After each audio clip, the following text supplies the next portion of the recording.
Please go ahead. Yeah, my name's Tom Flanagan. I'm actually one of the newer players in this three-person presentation. Ideally, Ken Bausch would be with us. He's has been our executive director for over a decade, but sadly he died 2 years ago, and we have not replaced his position. What I'm not going to talk about is the methodology that Aleko spoke about last time. We could talk methodologically. I'm not going to really also talk about much of the deep history. Heiner certainly has his handle on that, nor of the far-reaching future, which Peter is leaning into. I'm going to talk about some of the efforts that we've undergone in trying to initiate a global movement for Agoras. And with that, I'll jump into my presentation. Okay, from the Institute for 21st Century Design, which we've already spoken about in the past.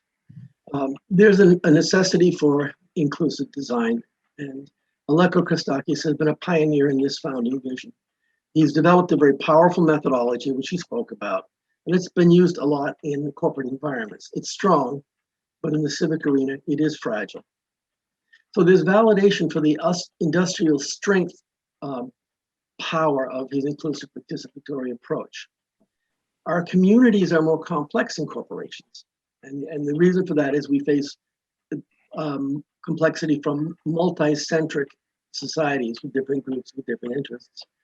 And the internet further fosters a decentralization of both expert authority and command and control. So a decision to even use a design method has to have an agreement before it can begin. We're at a critical time, at least in America, and I imagine in the world at large, as our debate culture moves to embrace a design culture. It's a powerful cultural shift.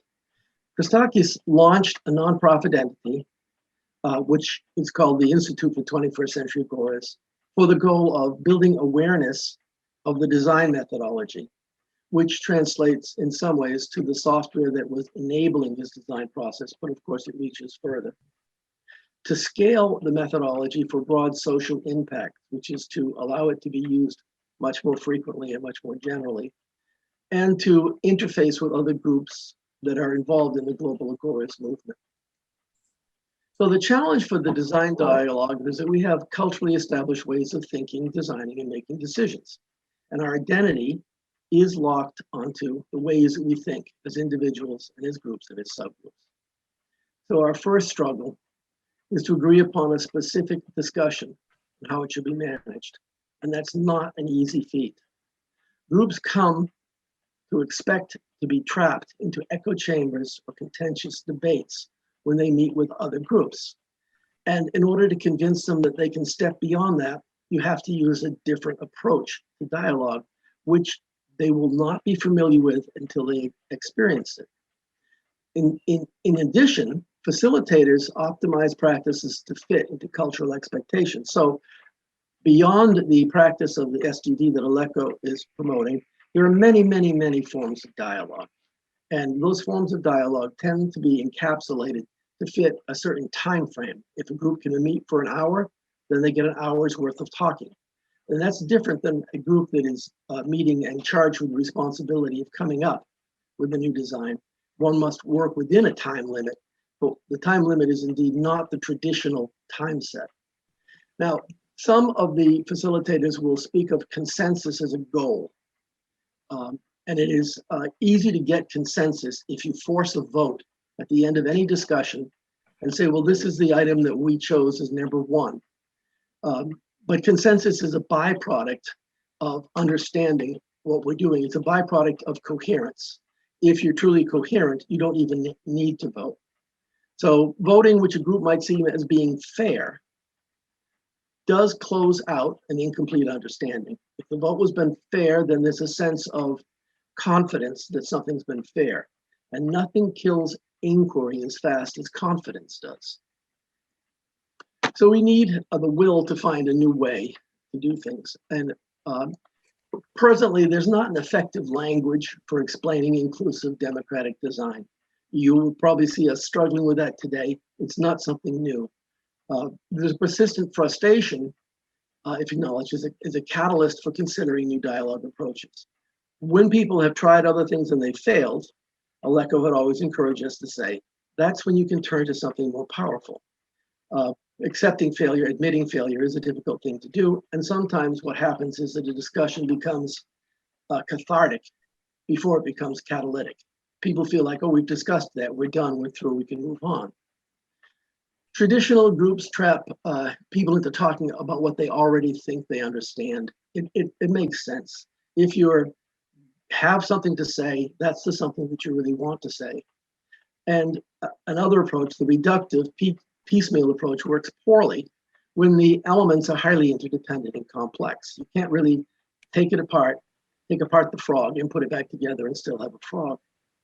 So groups, first of all, need help recognizing when they're facing a highly complex design challenge.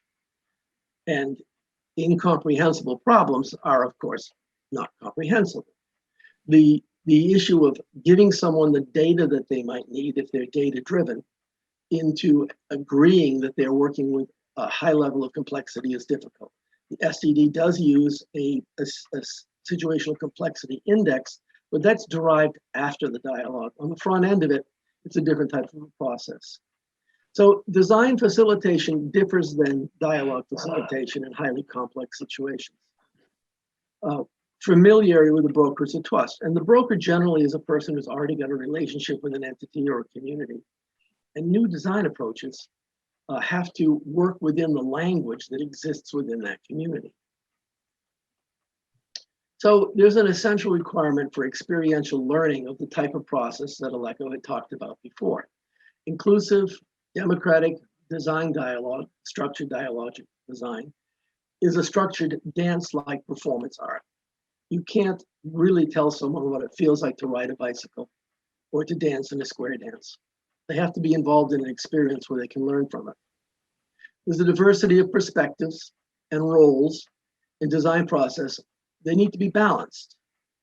And again, Aleko talks about this in terms of the distinct role of a dialogue or design facilitator who keeps out of the content area. That's a difficult thing to do. One must know the language of the arena, but if one starts asserting claims about the challenge that's in front of them, then they have stepped in front of the design facilitation role and now play a group leadership role. So when a group starts off, naming important ideas is the first step, acknowledging them is the second step. And the pace of this dance increases with time. It has to match the pace of the individual thinking of the group. But as the group begins using a new way of talking and thinking with each other, as they become familiar with it, as they become confident, they're able to perform more effectively. This is not a new technique. The notion that confidence in what you're doing optimizes performance in business has been around for a long time. When businesses go through changes and they change their practices, there's a loss of efficiency of organization as people have lost their confidence in what their role is and what they're supposed to do. The newly voiced ideas have to remain in the dance and stay within their own shoes. Point being that if they don't, then what they've said, even though it might be repeated, takes on the nuances of other understandings. So as their understanding moves through the dance, the ideas have a sort of a real dance, if you're familiar with that metaphor from square dancing, and new configurations of thinking emerge. And these new ways, new emergences are indeed new understandings that could not exist without a reconfiguration of prior understandings. An important point of this type of experiential learning is that it's never complete. Sometimes it's complete enough, but that's a question that needs some exploration because complete enough means, in my experience, sufficient to sustain discussion about what is going on. Because as we go forward, new bits of information come into place. So Aleko would call the results of his design methodology a snapshot. It provides a lot of guidance, but it is not a straitjacket. It is not what one would expect from a project manager in terms of a fully loaded project plan.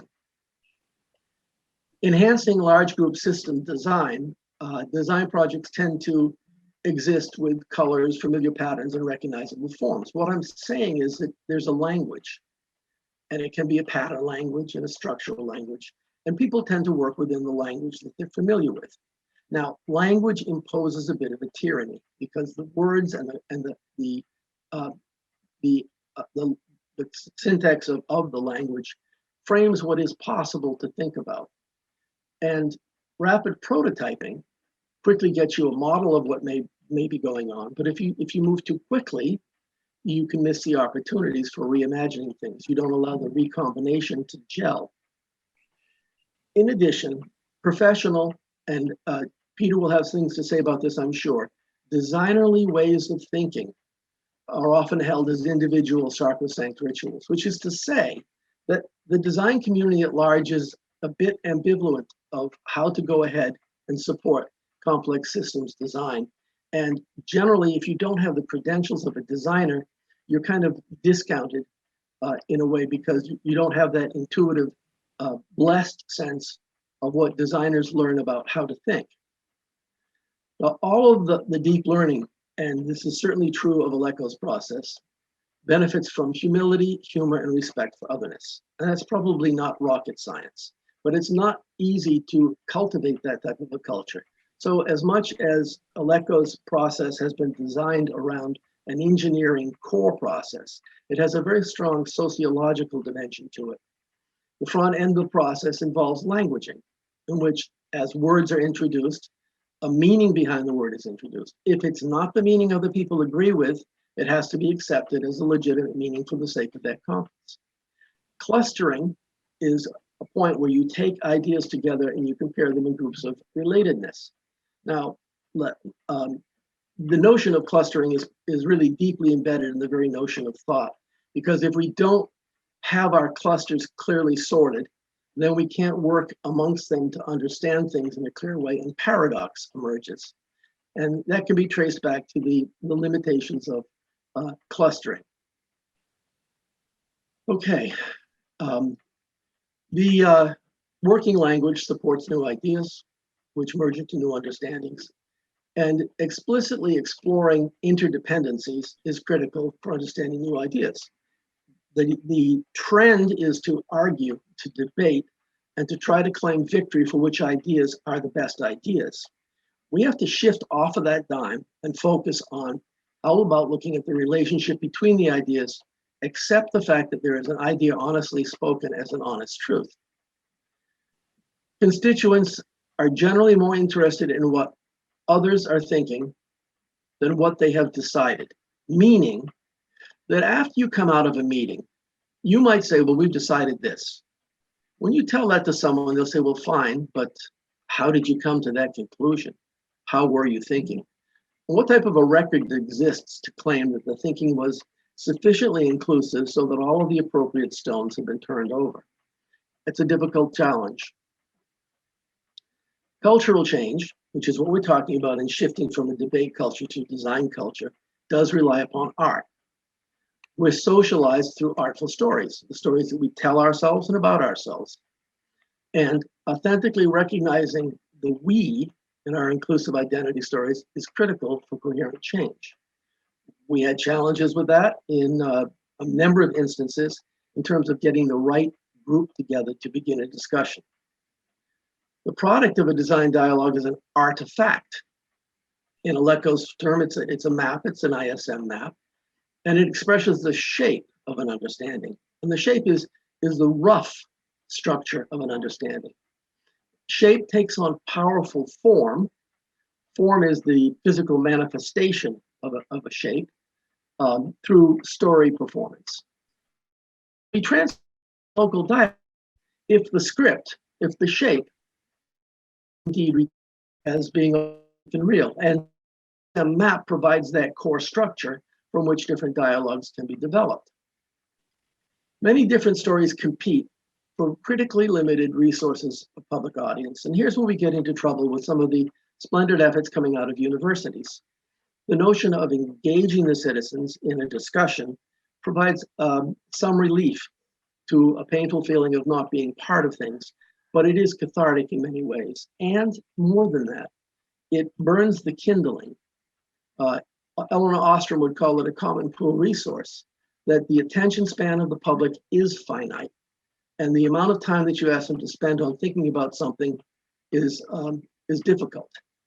And in this case, when we're competing for the public story, the best stories win if they remain consistent and coherent. And best is going to require an artistic dimension of a deep sort. But here's the key thing, and it's a bit paradoxical. We do not think about things that we do not talk about. Now, one would think the other way around, that we talk about things that we think about, but in fact, we don't think about the things that we don't talk about. So creating and sustaining a buzz, even if it's incomplete, mobilizes community thinking. The inclusive design must enter the culture. And here the Agoras movement, which my colleagues here have experiences with in different ways, it seeks to institutionalize inclusive, collaborative design dialogue for assessing the rising frictions in highly complex social systems. There are ways in which the frictions can be released in a cathartic way, but there are ways in which the friction can be used catalytically in a structured design. Any powerful technology, such as ElecOffice, including the social design technology, it can be powerfully misused. Now, I'm going to illustrate that with one case in point.